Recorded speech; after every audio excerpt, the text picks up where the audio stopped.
আসসালামু আলাইকুম। আচ্ছা দেখো, খেয়াল করো, আমরা গত 3 ক্লাস পরিমিতির অধ্যায়ের, যেমন এটা 9-10-এর 16তম অধ্যায়। অধ্যায় হচ্ছে পরিমিতি। এই পরিমিতি থেকে আমরা গত 3টা ক্লাস নিয়েছি, সবগুলো এমসিকিউ। এইগুলো যদি আমরা সলভ করতে পারি, এগুলো সৃজনশীলতে আসবে সেম। এগুলো যদি সলভ করতে পারো, এগুলো সৃজনশীলের জন্য আরও সোজা হবে। এই ঘনকের অঙ্ক পাওয়ার জন্য আমাদের 4টা সূত্র মনে রাখতে হবে। একটা হচ্ছে কর্ণের দৈর্ঘ্য, শুধু কর্ণের দৈর্ঘ্য বললে কি বললে কর্ণের দৈর্ঘ্য। আর একটা হচ্ছে পৃষ্ঠতলের কর্ণের দৈর্ঘ্য। কিসের? পৃষ্ঠতলে কর্ণের দৈর্ঘ্য। এটার সাথে এটা পার্থক্য দেখবে, শুধু কর্ণের দৈর্ঘ্য থাকলে a√3, আর পৃষ্ঠতলে কর্ণের দৈর্ঘ্য থাকলে a√2। আর সমগ্র তলের ক্ষেত্রফলের সূত্র কি? 6a²। ঘনকের আয়তন কি? a³। দেখো, আমাদের একে বলছে যে একটি ঘনকের কর্ণের দৈর্ঘ্য 6√3 হলে এর আয়তন, এটা 10/24 আসছিল। তাহলে আমাদের কি নির্ণয় করার জন্য বলছে? আয়তন। তো আমরা জানি আয়তনের সূত্র হচ্ছে a³। তো আমাদের কিসের মান দিয়েছে? দেখো, কর্ণের দৈর্ঘ্য। কর্ণের দৈর্ঘ্য সূত্র কি? a√3। পৃষ্ঠতলে কর্ণের দৈর্ঘ্য বলে নাই, শুধু কর্ণের দৈর্ঘ্য বলছে। তাহলে কর্ণের দৈর্ঘ্য হতো 6√3। তো আমাদের যেহেতু আয়তন নির্ণয় করার জন্য এর মান লাগবে, আমরা এটাকে এপাশে রেখে √3 এ পাশে আনলে কি হয়ে যাবে? ভাগ আকারে। একে এ পাশে গুণ এ ফাঁকে আনলে কি? ভাগ। তো এটা কাটলে আমাদের এর মান কত থাকে? 6। কত? 6। তো আমরা এই জায়গায় 6 বসাতে পারি তো? 6। তাহলে 6 এর মাথায় কিউব হলে কত হবে আমাদের আনসার? 216। আনসার কত? 216। আনসার কত? 216। ঠিক আছে। এখন যদি বলতো কর্ণের দৈর্ঘ্য, তারপরে যদি বলতো এখানে যদি আয়তন না বলে যদি বলতো সমগ্র তলের ক্ষেত্রফল, তাহলে আমরা জানি কি সমগ্র তলের সূত্র হচ্ছে 6a²। 6 এর জায়গায় 6 বসাবো, এর জায়গায় বসাবো কত? 6। 6 6 36। তখন আমরা এই দুটা গুণ করতাম। ঠিক আছে। দেখো, দ্বিতীয় নম্বর আনসারটা দেখো। তা দ্বিতীয় নম্বর বলছে যে একটি ঘনকের সম্পূর্ণ পৃষ্ঠের ক্ষেত্রফল। কি বলছে? সম্পূর্ণ পৃষ্ঠতলের ক্ষেত্রফল। ক্ষেত্রফল বলছে না? তো আমরা জানি কি ক্ষেত্রফলের সূত্র কি? এখানে সমগ্র না বলে সম্পূর্ণ বলতে পারি। ক্ষেত্রফলের সূত্র কি? 6a²। তো আমরা লিখি 6a²। আচ্ছা, আমাদের বের করার জন্য বলছে কি? পৃষ্ঠতলে কর্ণের দৈর্ঘ্য। পৃষ্ঠতলের কর্ণের দৈর্ঘ্য সূত্র কি? a√2। তো আমাদের মান দিয়েছে কিসের? একটি ঘনকের সম্পূর্ণ পৃষ্ঠের ক্ষেত্রফল হচ্ছে যে সম্পূর্ণ পৃষ্ঠতলের ক্ষেত্রফলের সূত্র কি? 6a² সমান আমরা লিখতে পারি 150। তো আমাদের যেহেতু কর্ণের দৈর্ঘ্য নির্ণয় করার জন্য এর মান লাগবে, a²টাকে এ পাশে রেখে 6টাকে এ পাশে আনতে পারবো। ঠিক আছে। তারপরে এটা দিয়ে, তার মানে আমাদের দেখো, এখানে ভাগ করলে কত? এটার সাথে এটা ভাগ করলে হচ্ছে যে 25। কত? 25। তো আমাদের এখানে এদিকে স্কেটটা দাঁড়াতে হলে কি করতে হবে? এদিকে রুট দিতে হবে। তো 25-এর রুট কত? 5। 25-এর রুট কত? 5। তাহলে আমাদের এর মান কত? 5। তাহলে উত্তর হচ্ছে যে 5√2। 5√2। ঠিক আছে। এখানে যদি বলতো পৃষ্ঠতলের যদি না বলে বলতো শুধু কর্ণের দৈর্ঘ্য, তাহলে সূত্র হচ্ছে a√3। তাহলে উত্তর হচ্ছে যে 5√3। 5√3। দেখো,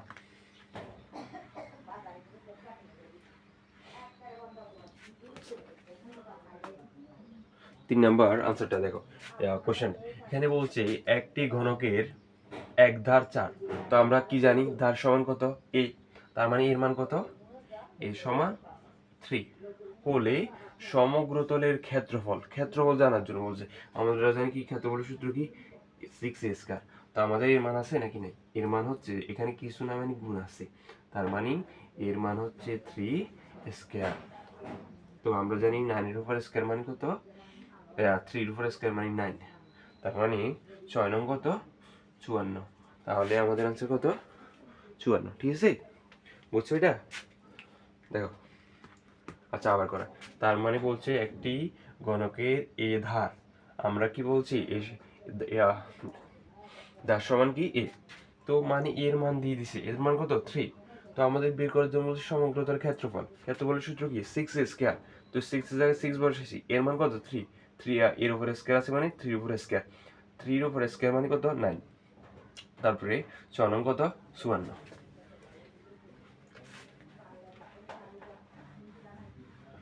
তারপর খেয়াল করো, বলছে একটি ঘনকের আয়তন 24√3 ঘন সেন্টিমিটার হলে এর ধার কত?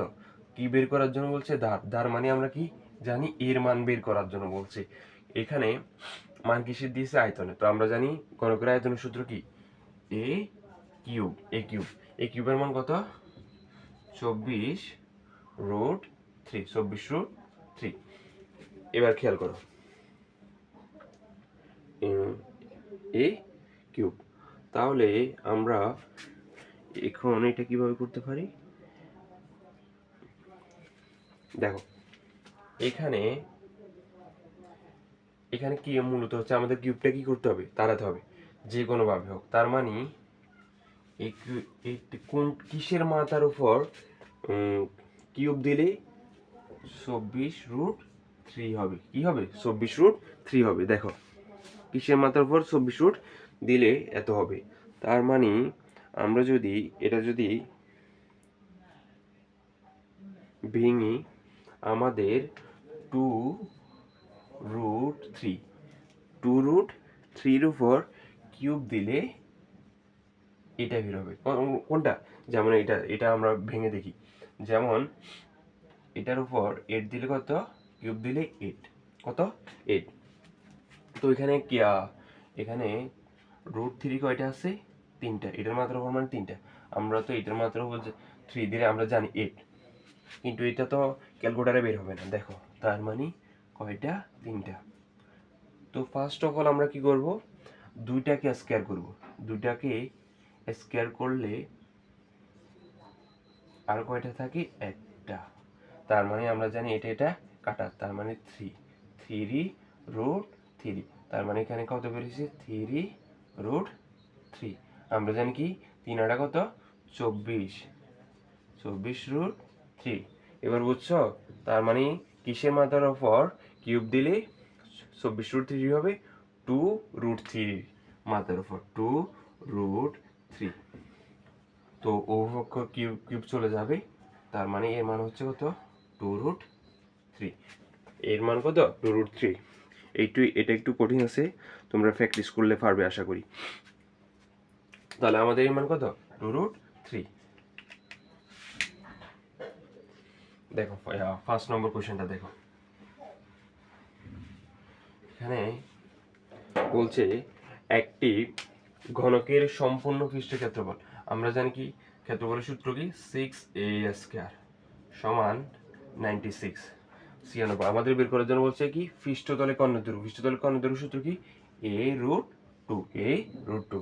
তো দেখো, আমাদের যেহেতু এই মান নির্ণয় করতে হবে, a²টাকে এই পাশে রেখে 6টাকে এ পাশে নিলে কি হবে? দেখো, 96 সাথে এটা ভাগ করলে কত হবে? 16। কত? 16। তো আমাদের এই স্কয়ারটা তাড়াতে হলে এদিকে কি দিতে হবে? রুট দিতে হবে। তার মানে এর মান কত? 4। তার মানে এর জায়গায় 4 বসায় দিব 2। ঠিক আছে? এটা বুঝছো তো? তাহলে আমাদের উত্তর হচ্ছে কত? 4√2।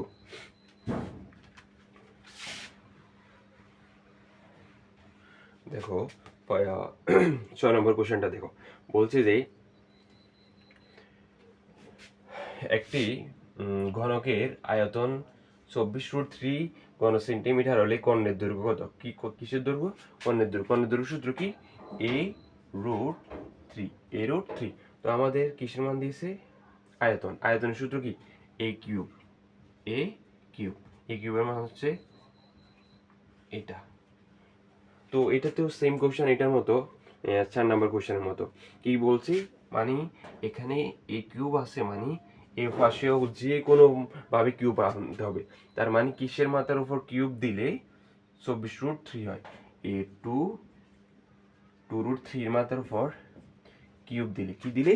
2√3 এর মাথার উপর কিউব দিলে 24 হয়, যেটা 4 নম্বরে বের করে দেখাইছি। তো আমরা জানি অভিপক্ষ কিউব কাটা এর সমান কত? 2√3। তাহলে এর মান কত বেরিয়েছে? 2√3। তো দেখো এর জায়গায় বসাবো যে 2√3 গুণ এটা, ঠিক আছে। তো আমরা আমাদের এটা আনসার কিউব ক্লাস মানে একটা নিব, কয়টা নিব? তা একটা, তার মানে আমাদের আনসার কত? এত 3 এটা। দেখো এবার এখন এটা অনেকগুলো বোর্ড কোশ্চেন আসছে, সুতরাং বোর্ড 22 আসছিল, ঠিক আছে। তাহলে আমাদের আনসার কত হবে? 2√3। এখন এখানে যদি এটা না বলে বলতো, যদি বলতো পৃষ্ঠতলে কর্ণের দৈর্ঘ্য, এখন তো বলছে কর্ণের দৈর্ঘ্য, শুধু কর্ণের দৈর্ঘ্য, আমরা বলছি শুধু কর্ণের দৈর্ঘ্য হলে সূত্র হবে a√3। এখন যদি এটা বলতো তাহলে সূত্র হতো এটা না, তো আমরা এর মান কত বসাইতাম? 2√3 2√3√2, ঠিক আছে। তো আমরা কি করতাম এটাতে,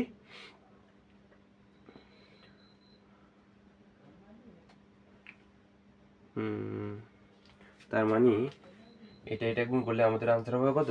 6। যদি কর্ণের দৈর্ঘ্যটা বলতো, এখন আমাদের কি বলছিল?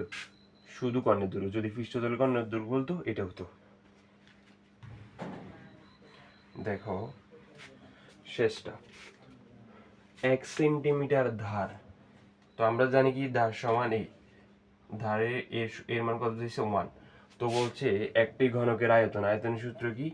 a cube. এর মান দেওয়া আছে নাকি নাই? তার মানে এর মাত্রার উপর কিউব, এর মাত্রার উপর কি কিউব। তো আমরা জানি এর মাত্রার উপর যেটাই থাকুক আনসার হবে 1। আনসার হবে কত? 1। আনসার কত? আমাদের আনসার 1 হবে। দেখো আবার খেয়াল করো, 1 সেন্টিমিটার ধার, ধার মানে কি বলছি আমরা? এ সমান কত? 1। এখানে বলছে একটি ঘনকের আয়তন, আয়তনের সূত্র কি? a cube. তার মানে এর মাত্রার উপর কিউব হলে কত? 1, ঠিক আছে। ধন্যবাদ সবাইকে আজকে এতটুকুর জন্য।